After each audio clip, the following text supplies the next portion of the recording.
nosso canal YouTube nesse Falando Nisso de hoje. Lembrando que se você quer ter acesso facilitado aos cursos da Casa do Saber, basta apresentar lá o card Dunker 10 e ter acesso pela plataforma aos cursos de filosofia, psicopatologia, história, teoria das religiões, estética e assim por diante. E se você quer apoiar o canal, melhorar a qualidade das câmeras, a gravação, da vida dos nossos gravadores, apoie-se, é o caminho. O Bully vai pôr aí para vocês.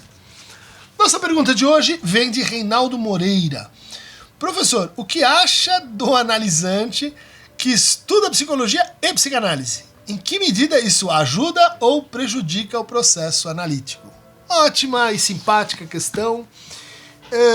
Ela tem um precedente assim relativamente importante, porque na formação clássica, aquela que se espalhou pelo mundo a partir da Policlínica de Berlim, né, no pós-guerra, havia uma recomendação, quase que uma regra, de que os analisantes não frequentassem grupos de estudo, seminários, não lessem muito sobre o que os seus analistas escreviam, porque podia atrapalhar. Tem então esse ideal de neutralidade por trás. Mas aí isso acho que foi se diluindo ao longo do tempo. Isso foi um dos motivos menos comentados da exclusão do Lacan em relação à International Psychoanalytic Association em 1963. Né? Ele dava seminários abertos, públicos e gratuitos. E nesses seminários, vários analisantes frequentavam. Né? E se viam, assim, numa espécie de diálogo imaginário, às vezes nem tão imaginário, com o Lacan na posição de analisante ali, falando as coisas que ele falava. Ou seja, essa obscuridade foi para mim. Essa citação foi para mim. Isso tem tudo a ver com o que eu estava falando na análise. Isso, enfim, faz parte do folclore do lacanismo. Mas vamos abordar aqui o caso mais proverbial, prosaico, né? A pessoa que está cursando psicologia e daí escuta lá um professor dizer, olha, se você quer cuidar dos outros, se você quer escutar os outros, se você quer se tornar psicoterapeuta, é muito importante, em alguma medida, ter uma ponderação sobre os seus pontos cegos, sobre onde é que você está no mundo, quais são os seus sintomas, o que são aquelas coisas que são, assim, para o seu fantasma mais delicado, né? Ou seja, é importante, né, se você quer praticar a psicoterapia, a psicanálise, no caso da psicanálise, é obrigatório que você faça um tratamento, faça uma análise. Uma das ideias do Lacan é que não haveria assim, uma grande diferença entre uma análise didática e uma análise com fins assim, terapêuticos. Né? Mas o fato é que a gente recebe então aquele aluno que escutou, né, de um professor e venho aqui porque eu quero então me formar, parte da minha profissão eu tenho que fazer análise. Muitas vezes a análise não caminha, porque ela entra, né, como uma extensão curricular. Ela entra como uma mera parte, né, de tarefas que a gente tem que fazer para se tornar um bom profissional. Isso para a psicanálise não funciona. Não funciona porque a experiência que a gente quer, a matéria-prima do que a gente faz, é em relação com o nosso próprio sofrimento. Né? São seus impasses reais, verdadeiros. E não, né, assim, vou fazer uma versão disso para o meu analista. Mas, sabendo que o analista ou que o terapeuta tem lá as suas predileções, tem lá as suas orientações, e isso é uma coisa que a gente tem recomendado cada vez mais, né? Com a facilidade de acesso, né, às instituições de psicanálise, com as análises à distância, com a expansão, né, da psicanálise aí pela cultura brasileira. Muita gente diz assim, como é que eu posso reconhecer que esse aqui é um psicanalista ok, o outro não sei? Pergunte da formação, pergunte onde foi feita a formação, com quem, aonde, né? Pergunte dos grupos de referência, né, que são no fundo os grupos onde você vai assim localizar um pouco aquela pessoa. Então é muito raro que hoje, com a internet, o analisante não bata um Google e ele torce pro Palmeiras, meu Deus, ele falou isso, falou aquilo, né?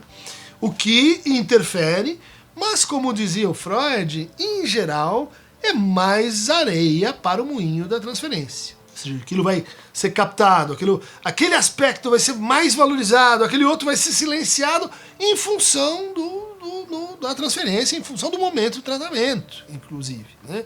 Uma coisa, como a gente sabe, é o começo da história, a lua de mel, né? O noivado, né? Em que o que o analista fala parece que funciona, muda a vida, e depois vem com todo o casamento, né? O inferno da neurose de transferência, que bom, não sabem nada, não presta e tal, até que a gente consegue, às vezes, superar isso e ir para um outro nível, né, que o analisante se torna analista da própria experiência, né, para recuperar aí uma expressão corrente. Mas enquanto tudo isso acontece, o sujeito vai lá e tem aquela sua aula de psicopatologia, e abre o livro X, e se interessa por um autor, e isso tudo vai às vezes, ajudando, né, porque, assim, torna a leitura uma coisa assim de risco, né?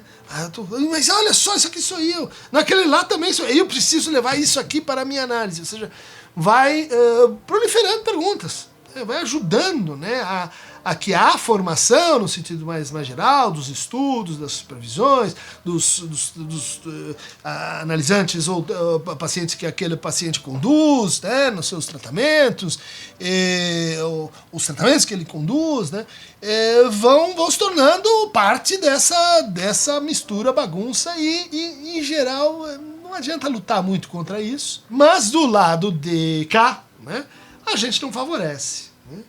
Não favorece aquele que sai numa sessão eu vou estudar o meu caso, agora eu entendi, sou mesmo um obsessivo do modelo 3.2.7 e vou me curar quando eu conseguir superar a fobia do cavalo infantil. Isso, assim, é um pouco, às vezes, manifestações do amor de transferência, né? Um jeito de dizer, curto o que você curte, a gente está na mesma parada, estamos na mesma página, mas a gente, conseguindo aí o velho Ratschlager do Freud, a gente não leva isso muito a sério. Como a gente não leva muito a sério quando o paciente começa a dizer, você errou o corte, era 5 minutos depois, isto você disse porque você é amigo do sujeito, não porque você teve 318 sonhos, 418 atos falhos, 500 repetições insignificantes, aí você pontua, não, isso é porque você vota no PT, eu sei, isso é porque você é amigo, eu não sei, isso é porque você está se vingando. Faz parte da transferência essa ambiguidade, né? Essa indeterminação de onde cai aquela interpretação, de onde cai aquela palavra para aquele contexto. Tem muitos analisantes que vão tomar o texto do Freud, misturar com a análise para produzir resistência, para fechar o inconsciente, para assim ir para uma posição de eu já sei, meu caro, a mulher não existe, a castração está aí, não tem metalinguagem, o outro não existe também, isso tudo eu já elaborei, entendeu? Já está resolvido aqui comigo. E você olha do outro lado e diz, Ave Maria da São Dimas, à tarde, isso vai dar mais trabalho do que parecia. Um caso que às vezes a gente enfim, tem que enfrentar e lidar, são aqueles que eu diria assim, os analisantes profissionais, aqueles que estão intoxicados com psicanálise, aqueles que têm uma relação religiosa com a psicanálise e que às vezes chegam num nível assim, de idealização e de ritualização da análise que é complicado, né?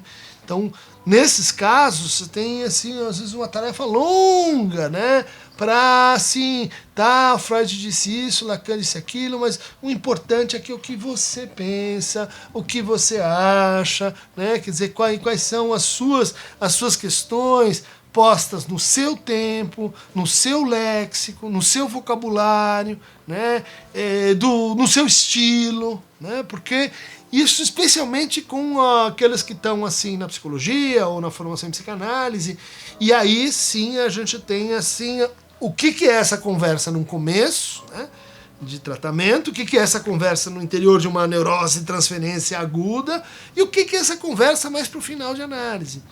Onde vai acontecendo, assim, uma entrada em outra chave dos temas, vamos dizer assim, de estudo de psicologia, de psicanálise, etc. Que é quando aquele paciente começa, assim, às vezes a fazer, não vou chamar de teorizações, porque acho que não cabe, mas apropriações espontâneas. Vem, assim, aquele uso de uma palavra-conceito, vem, não, mas aí, então isso tem esse nome, puxa, agora me dei conta, esse aqui então é o sintoma, né, puxa, achava que era um, é o outro, mas em geral isso acontece já num outro plano discursivo, né? Isso não é uma sobreposição do saber à verdade, mas é assim uma passagem da verdade pelo saber, né? Conforme o discurso, né, mesmo do psicanalista, onde ele se serve desses significantes para melhor dizer sua neurose, melhor dizer suas relações, né? Ele se apropriou, né, desses termos, o que é tão difícil, porque essa apropriação ela não é a decoreba do texto, ela não é a decoreba da estrutura narrativa de um artigo do Freud. Ela é uma acomodação, né, no fazer da gente, né, em que a teoria, os conceitos, as lembranças, elas vêm, a gente não vai atrás delas. Se você se alimenta corretamente, de forma onívora, de forma assim a combinar com literatura, arte, cinema, filosofia, outras coisas mais doses, regulares de psicanálise, vitamina P, né? Todo dia de preferência, né? Sem exageros, combinado com uma boa dieta, isso acaba gerando uma atitude, vamos dizer assim, em que os termos e conceitos da psicanálise vão sendo, vamos dizer assim, usados de outra forma. E alguns chegam a falar, então, né, usar expressões que o Lacan pôs aqui e ali, para falar em transferência de trabalho. Não, então tem a transferência analítica, mas vai chegando mais para o final da análise, e o que acontece? Essa transferência com aquele analista vai se deslocando para uma transferência com a psicanálise. E aí, às vezes, a escola de psicanálise, a associação de psicanálise, autores de psicanálise, pacientes, o seu fazer, o seu estilo, você vai inventando ali uma nova relação em que você, né, vai se deparar com esse momento de horror ao ato e de travessia, né, em que você sai do divã, vai para a poltrona e se autoriza, né, de si, na análise, com outros, né, com alguns outros, a levar adiante isso. Enquanto isso, né, a gente vai se divertindo com os alunos de psicologia, que são sempre assim análises muito, muito promissoras, né, porque muda completamente. Você fazer um curso de psicologia para cumprir tabela, né, passar de ano, e você se reconhecer, se entender, se procurar, e muitos, né, isso hoje está voltando um pouco assim, né, essa coisa de eu vou fazer o curso de psicologia, mas em vez de, tá? Porque ali eu vou me conhecer, ali eu vou saber as teorias, eu vou aplicá-las a mim e tenho então uma wilde psicoanálise, né, uma psicanálise selvagem em perspectiva e em horizonte. Isso aí, gente, evite, hein? Evite, porque é perca de tempo. Tudo bem? Beijo, abraço, aperto de mão, entra na canoa, solta o remo e deixa o barco levar. Não vem com esses discursos prontos aí de psicologia, psicanálise, que eu li, que eu vi falando nisso, então agora tô armado, tô aqui 100% na minha análise. Isso aqui tudo é para aumentar a quantidade de farinha nas transferências e na solução das transferências por aí. Aqueron tá movendo neles. Beijinho. Tchau, tchau.